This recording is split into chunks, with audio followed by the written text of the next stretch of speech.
I opened my eyes to the hum of fluorescent lights and the sting of antiseptic. The ceiling tiles above me blurred sharp edges dulled by painkillers. Something beeped steadily to my left, and a dull ache pulsed in my chest like a bruise I couldn't see. A nurse leaned over me, soft smile but tired eyes. "Mrs. Mercer, you fainted in your yard. Dehydration may be stress. But you're stable now." I blinked, tried to speak. She pressed a straw to my lips. "Just rest. The good news is we already found a donor match, same rare blood type." "He's here." My throat tightened, and for a moment I thought maybe it would be Elijah. That he'd heard rushed over, worried, that somewhere beneath that cold shell my son still existed. The door opened. He didn't knock. Elijah walked in like he was checking a schedule phone in hand, eyes half scanning the room. His coat still had creases from the dry cleaner, and his shoes made no sound on the floor. "Still think you're my mother?"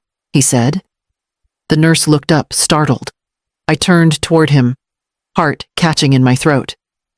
"I got the call," he said flatly. "They said I'm a match. Figures. You always said we shared something." I opened my mouth. He raised a hand. "But here's the thing, Dahlia. He didn't say, Mom. I'd rather die than help a failure like you." The air disappeared from the room. "Good luck, though." He turned to leave. "Hope someone else is feeling generous." The door clicked shut behind him. I stared at the sealing lips, numb fingers curling into the sheet. The beeping on my monitor quickened, rapid fire now. A nurse appeared in the doorway again, alarmed, reaching for something behind her. I closed my eyes. Not because I was tired, but because I needed to make a decision before I opened them again. I was 29 when I signed the mortgage papers on that house. 2 months pregnant. 1 paycheck. 1 partner in the ground. Elijah never knew how close I came to selling that house in the first year. There were nights I taught all day, cleaned offices after dark, and graded papers in the car while he slept in the back seat. I told him the lights stayed on because we were lucky. He didn't need to know I sold my wedding ring to cover tuition deposits at that private school he loved. He thought his first car came from a savings bond. I never told him I picked up weekend shifts at the hospital gift shop for over a year. The bank statement with his student loans disappearing. That was me. Quietly, without fanfare. Just the way love is supposed to move unseen but solid. I used to think it would be enough, that if I gave him everything he'd carry some piece of me forward with pride. When he graduated med school, I wept so hard in the crowd that the woman next to me handed me a tissue and asked if I was okay. "He did it," I whispered. "We did it." He never looked back that day, never waved. But I thought it's the nerves. He'll come around. When I retired, I signed the house over to him. Just in case, I said, "If anything happens, I want you to be taken care of." He barely nodded, took the papers and went back to his laptop. And now, here I was, hooked to a saline drip, blood pressure climbing, and no child beside me. The nurse returned with someone else whispering near the monitors. I turned my face to the wall and said nothing. The air felt heavier somehow. Not from the illness, from something else. That trust I handed him. It didn't die here. It was murdered. And I needed to know why. It was just past 6 a.m. when I heard his voice again. I'd been half asleep pretending not to exist, while the machines hummed and beeped beside me. The shift had changed. A different nurse with a softer tread. Outside the curtain. Footsteps approached. I didn't look. But then she's clearly confused. Memory loss. Maybe cognitive decline. I want to begin the paperwork for temporary guardianship. Elijah. My body stilled. Every muscle froze, but my ears sharpened. His voice was calm, clinical. She's been disoriented. She called me by my father's name yesterday. A lie. She thinks she still pays the bills on the house. Another lie. I don't want to alarm her, of course, but the sooner we get this process, the better. There was a pause. Then the doctor's voice lower, but audible. Well, if she's truly showing signs, we'll need 2 signatures and an observation period before any power transfers. She trusts me, Elijah said. She'll sign anything I bring her. He wasn't just leaving me to die. He was preparing to own what was left behind. They moved on. Their voices faded down the hall. A moment later, someone else stepped into the room. The young nurse, same one who'd stood beside me when he refused the transfusion. She thought I was asleep, but when she leaned down to check the IV, I opened my eyes. Her gaze met mine. You heard that, she whispered. I nodded once. My lips were dry. She looked over her shoulder, lowered her voice. My brother tried something similar with our dad last year. Same phrases, same tone. She hesitated. I'll help you. Just say the word. I didn't speak. I didn't cry. I just reached for the bedside notepad and wrote one word, recorder. Later that morning, she returned with a small device. We tucked it behind the floral arrangement Elijah had sent the day before. No card, just cold white orchids. It was perfect. Let him keep talking. Because now I was listening. 3 days after discharge, I called Mariette. She answered on the first ring. You're alive. No pleasantries. No small talk. Just the kind of woman she's always been. I hadn't seen her in 6 months, maybe more, but we fell into rhythm quickly. By the time she arrived at my kitchen table, she'd already brought 2 cups of coffee and her reading glasses. I sipped mine slowly. He didn't even blink. Elijah. I nodded. Not when I passed out. Not when I needed blood. He looked at me like I was an inconvenience on his calendar. Mariette folded her hands. And yet you're still surprised. That stung only because it was fair. I stared into the steam rising from my mug. I always knew he was distant. He was never cruel, not outright. Just efficient, polite, cold. I thought if he became a doctor, it would teach him something. Compassion. Mercy. Mariette tilted her head. You were hoping for transformation. What you got was reinforcement. I let out a dry laugh. You know the worst part. She waited. I handed him the house thinking I was protecting him. I thought he'd protect me in return. Mariette didn't speak for a while. Then she said quietly, You're not weak, Dahlia. You're loyal, but he's counting on your silence. I met her eyes. Then he's miscounted. From the drawer beneath the sink, I pulled out the manila envelope I never meant to open again. Inside, the original deed copy, notarized the year I retired, and a separate envelope with the backup title transfer I'd kept off record just in case. Mariette raised a brow. You kept this, I'm a mother, I said. But I was a principal for 30 years. I know how to document misconduct. She smiled, but it didn't reach her eyes. He's planning something bigger, I added. He's not done. Mariette reached for her purse. Then neither are we. I pushed the deed toward her and said, It's time I speak with documents. The teller at the bank greeted me with that practiced smile, polite, forgettable. I handed her my ID and the folder I'd brought from home. Inside was everything Elijah thought he'd inherited. I need to update my ownership records, I said. I'm revoking a joint name.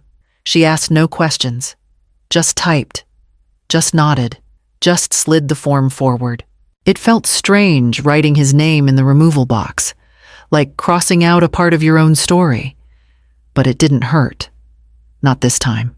At the legal office, Mariette was already waiting. She didn't dress like a lawyer anymore. No blazer, no heels. But her tone hadn't softened. We'll start with the deed, she said. Then the health directive. One signature at a time. I signed the property forms first restoring sole ownership. The house would no longer be Elijah's safety net. Then came the medical directive. I crossed out his name where it once read primary emergency contact and wrote Mariette's.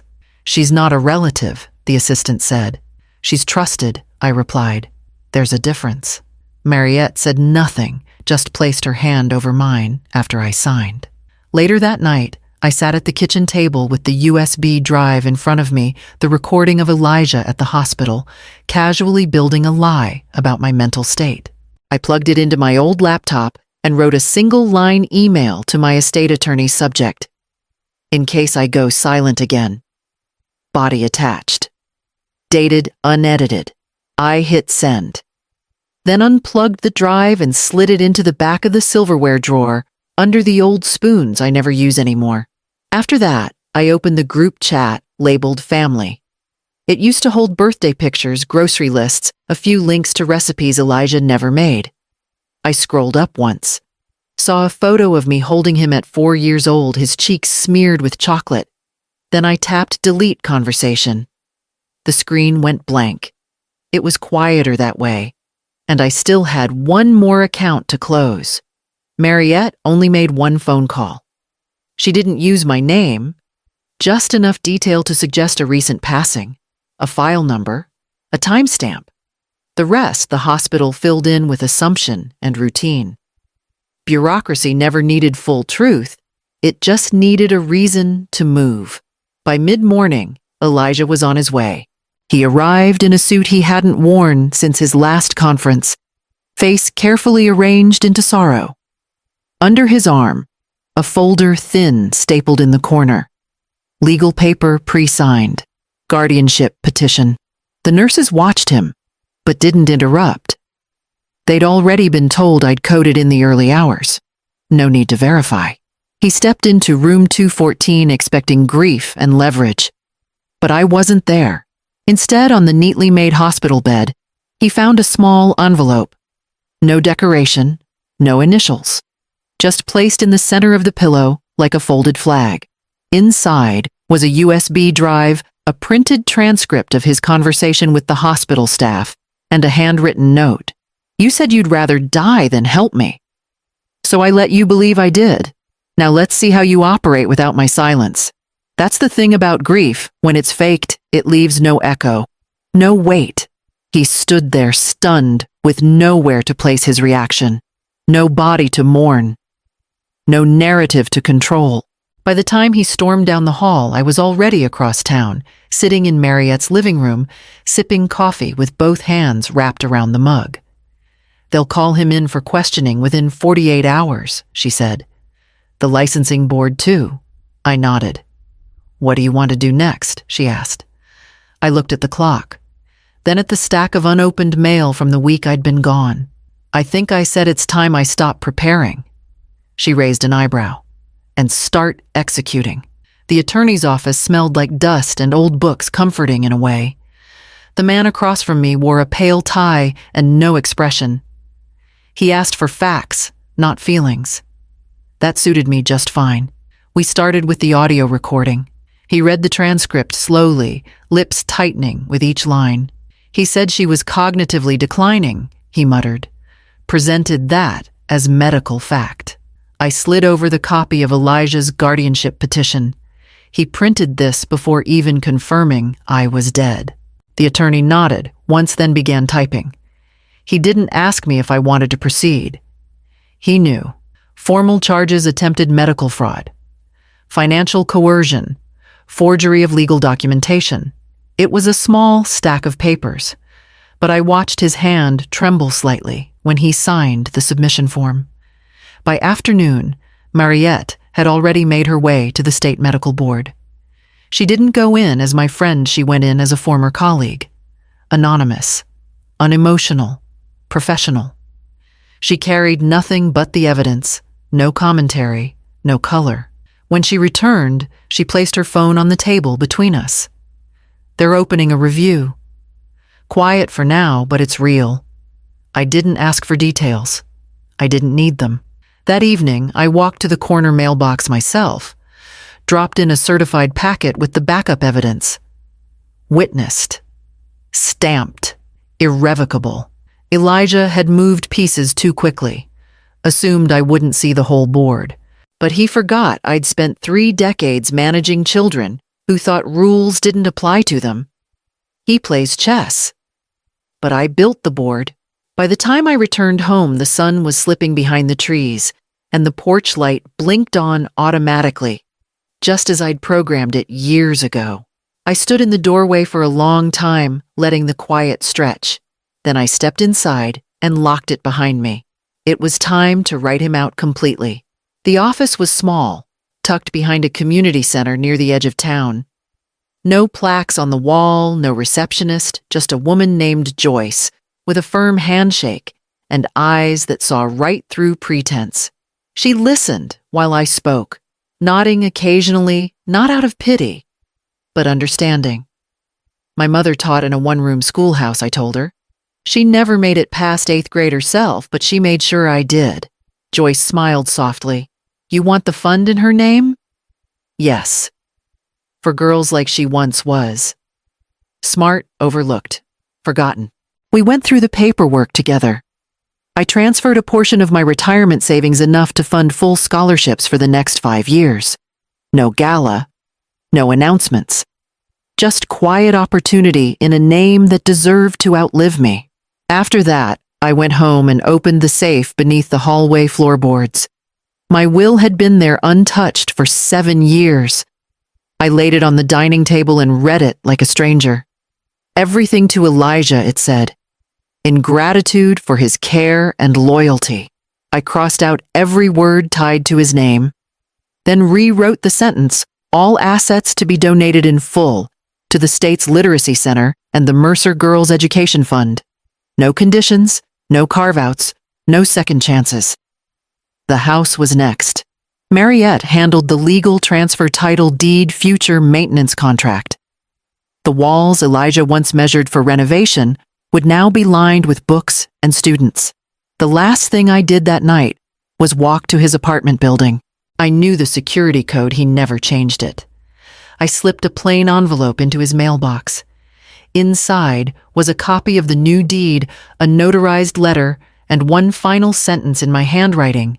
You needed my blood, but I bled for you for 30 years. That was enough. I closed the box gently without slamming it, then turned away. I had one more gift to deliver. It happened on a Wednesday. He'd just come off a night shift, still wearing his Scrubs coffee in one hand, keys in the other.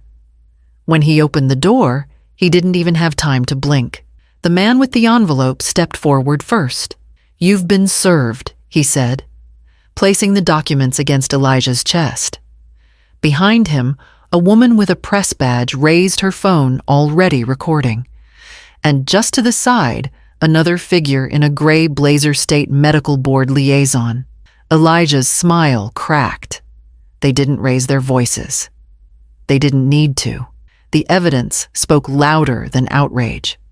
The footage from the hospital was now on file. His own voice, his own words laid bare with timestamps and transcripts.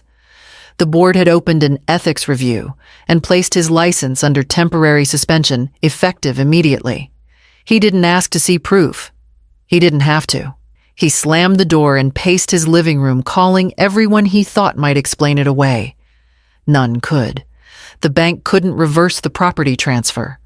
The scholarship fund was real. The literacy center already had a scheduled ribbon cutting without him. Finally, he called me. My phone lit up with his name. I didn't answer. He called again, then texted, You're making a mistake. We can fix this. Mom just talked to me. I let the messages sit. Eventually, he tried one more time. Left a voicemail. When it finished, the system played back mine. You've reached Dahlia Mercer. I can't come to the phone right now. If you're calling to speak to your mother, she's not available. You were my son. Past tense. I didn't say it out of spite. I said it to mark the truth. He was no longer the boy I raised, no longer the man I believed he could become. And I had one final place to be before I let go of the rest. The morning was still, the kind of quiet that feels earned. I stepped barefoot onto the back porch, coffee warm in my hands, the steam rising just enough to catch the sunlight. The garden had finally come back. Hydrangeas blooming again after nearly a year of neglect. The rosemary bush had died off during the frost, but I didn't mind. Some things aren't meant to return. The fence had been repainted. The cracked step was gone. A new coat of white lined the windowsills. It looked like a home again. My home. I walked slowly along the stone path I'd laid decades ago, pausing to pluck a single weed growing too confidently near the marigolds. Then I turned and went back inside. She was already sitting at the kitchen table when I returned.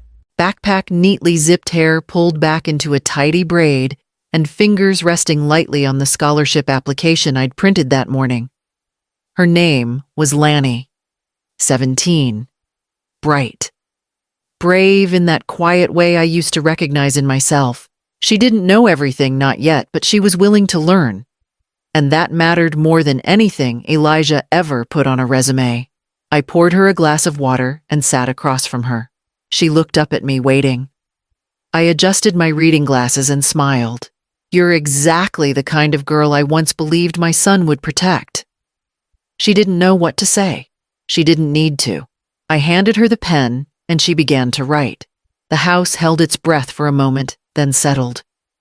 When she finished the last question, I walked her to the door and watched as she stepped off the porch, papers in hand.